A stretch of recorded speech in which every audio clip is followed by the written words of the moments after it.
एकत्रितपणे त्यांनी त्यांच्या पक्षाची पहिली मोठ बांधावी, संघटितपणे त्यांनी त्याप्रमाणे पक्षाच्यासाठी सगळ्यांनी एकत्र यावं, स्वतःच्या पक्षाची ताकद वाढवावी.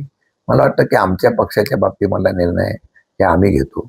आम्ही कधीही अशी चर्चा झाली नाही, कुठेही अशा प्रकारची भाष्य झालं नाही. तर नाना पटोलेंना कोण बोललं मला माहीत नाही, पण नाना पटोलेंनी त्यांच्या पक्षाची भूमिका त्यांच्या पक्षासाठी घ्यावी आणि मला वाटतं की आम्ही आमच्या पद्धतीने चाललेलो आहोत. कालही सुप्रियाताई इंडिया आघाडीच्या बैठकीला होत्या. संजय राऊतांनी सांगितल्याप्रमाणे आज पवारसाहेबांनी पुढाकार घ्यावा आणि इंडिया आघाडी मजबूत करावी अशा प्रकारे निर्णय. पण मला एक सांगावंसं वाटतं मुद्दामून की सातत्याने शरदचंद्रजी पवार पक्ष संपला असं सांगणारे या शरद पवार पक्षाच्या असलेल्या पक्षालाच महत्व देत आहेत. मग कोण काँग्रेसमध्ये विलिनीकरण करण्याच्या बाबतीमधली भूमिका घेतोय, कोण अजितदादा गटामध्ये विलिनीकरणाची भूमिका घेतलं जातं. याचा अर्थ असा आहे की हा पक्ष परत उभारी घेईल, पवारसाहेबांसारखं नेतृत्व आहे आणि हा पक्षाच्या मागं जनता उभी राहील हा विश्वास आम्हाला आहे. त्यामुळे मला वाटतं की प्रत्येकाने आपल्या पक्षाची काळजी घ्यावी. आमच्या पक्षाची काळजी घ्यायला आम्ही समर्थ आहोत. आता वर्धापन दिन झाल्यानंतर लगेच त्या पद्धतीने नाना पटोलेंचं स्टेटमेंट आलं असेल. मला वाटतं त्यांना तो प्रश्न विचारावा. पण नाना पटोले यांच्यापेक्षा मला वाटतं राज्याचे अध्यक्ष आहेत, केंद्राचे त्यांचे राष्ट्रीय अध्यक्ष असतील, त्यांच्याशी स्टेटमेंटला मला वाटतं की हे असावं.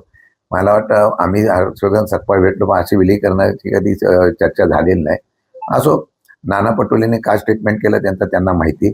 परंतु मला एक सांगावंसं वाटतं, राष्ट्रवादी काँग्रेस पक्षाच्या असलेल्या शरद पवार पक्षाच्याच बाबतीमध्ये ह्यासारख्या बातम्या येतात.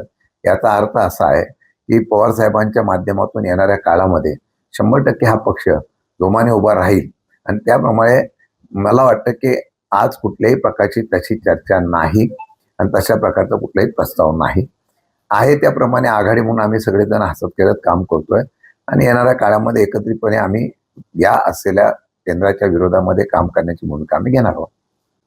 चंद्रकांत पाटील यांनी देखील यावर टीका केली की राष्ट्रवादीच्या विलीनीकरणाच्या चर्चेमध्ये काही तथ्य नाहीये. आधीच काँग्रेस बुडती नाव आहे आणि त्यात राष्ट्रवादी काँग्रेसनं जॉईन केलं तर सगळे शरद पवार पक्षाचे जे मंडळी आहेत ते नाव सोडून दुसरीकडे जातील आणि त्या कार्यकर्त्यांना, पदाधिकाऱ्यांना, आमदारांना तिथं चॉईस देखील आहे आणि ती चॉईस फक्त भाजप आहे. असं आहे की इतर पक्ष महाराष्ट्रामध्ये बरेच आहेत, फक्त राष्ट्रवादी शरद पवार पक्षाचाच विचार सगळेजण का करतात मला कळत नाही. कारण आमच्याकडे एकच नेता तो शरद पवार आहे. आजही त्यांचा दरारा राजकारणात आहे दिसून येतो. त्यामुळे सगळ्या पक्षांना शरद पवारची गरज लागते. पण आम्ही काल धोरण ठरवलेलं आहे की सामान्य कार्यकर्त्यांना ताकद देऊन येणाऱ्या 29ला संघर्षातून विजयापर्यंत जाण्याच्या बाबतीमधले आम्ही संकल्पना केलेली आहे आणि मला वाटतं त्याच्यामध्ये 100% आम्हाला यश येईल. परंतु आज कोण काय स्टेटमेंट देतं त्याच्यापेक्षा या कुठल्याही बातमीत तथ्य नाही असं मी स्पष्ट करतो.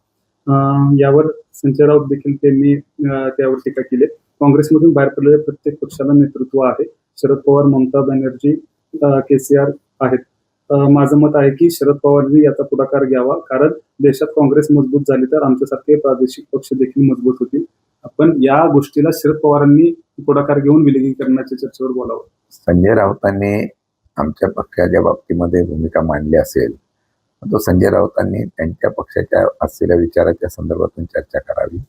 मला वाटतं की त्यांनी एक मुद्दा मांडला, त्या मताशी मी सहमत आहे की पवार साहेबांनी इंडिया आघाडीची या ठिकाणी एकत्रितपणे मोठ बांधण्यासाठी पुढाकार घ्यावा आणि तो पुढाकार घेतला तर एक संघटित अशा प्रकारचा विरोधी पक्ष हा स्ट्रॉंग उभा राहील अशा प्रकारची त्यांची अपेक्षा आहे.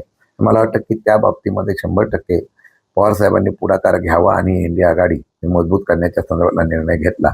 पण हे काँग्रेसमध्ये विलिनीकरण वगैरे हा मुद्दा सध्या आमच्या कुठल्याही चर्चेमध्ये नाही.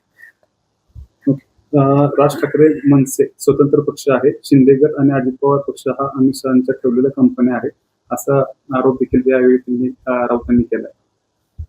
नाही, राज ठाकरेंचा स्वतंत्र पक्ष आहे, पण ही वस्तुस्थिती आहे की त्यामध्ये या फुटलेले पक्ष जे होते ते पक्ष आमच्यातून फोडून दुसरीकडे त्यांनी पक्ष स्थापन केलेला आहे. येणाऱ्या काळामध्ये आपण जर बघितलं तर या पक्षांच्या बाबतीमधला काय निर्णय जो आहे तो येणाऱ्या काळामध्ये पाहायला मिळेल.